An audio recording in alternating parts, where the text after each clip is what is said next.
ಹುಟ್ಟಿದ್ದು ಸರ್ಕಾರಿ ಆಸ್ಪತ್ರೆಯಲ್ಲಿ, ಅದ್ಯಾವ ನರ್ಸು ಬೆಟ್ಟಿಟ್ರು ನನ್ ಬಾಯಲ್ಲಿ.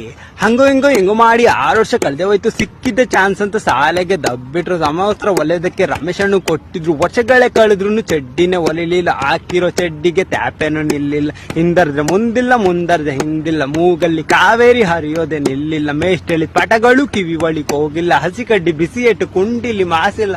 8 ಕಮಿಷನ್ ಒಪ್ಪಂದದ ಮೇರೆಗೆ ಅಂಗಡಿಗೆ ಸಮತರಕ್ಕೆ ಹೋಗ್ತಿದ್ದೆ. ಅಂಗಡಿಯ ಮುಂದೆ ಕೂತ ಮಂಗಗಳ ಮಾತ್ ಕೇಳಿ ಅಮ್ಮ ಹೇಳಿ ಸಾಮಾನನ್ನೇ ಮರಿತಿದ್ದೆ. ಕಳ್ಳೆ ಬದಲು ಕಳ್ಳೆಬೇಳೆ, ಉಪ್ಪಿನ ಬದಲು ಉದ್ದಿನ ಬೇಳೆ, ಸೊಪ್ಪಿನ ಬದಲು ಸಾಂಪನ್ನು ತತ್ತಿದ್ದೆ. ಅಪ್ಪ ಕೊಡು 5 ರೂಪಾಯಿ 5,000 ಇದ್ದಂಗೆ ಫ್ರೆಂಡ್ಸ್ ಎಲ್ಲ ಸೇರಿ ಪೂರಿ ಉಂಡೆ ಪಾಟಿ ಮಾಡ್ತಿದ್ದು. ಕೆರೆ ಕಟ್ಟೆ ಬಾವಿಗೋಗಿ ಈಜನ್ನು ಹೊಡೆಯುವಾಗ ಅಪ್ಪನ ಕೈಗೆ ಸಿಕ್ಕಿ ಒದೆ ತಿಂತಿದ್ದೋ. ಅಂದೊಂದಿತ್ತು ಕಾಲ, ಹೊಸ ಕನಸಿನ ಕಾಲ.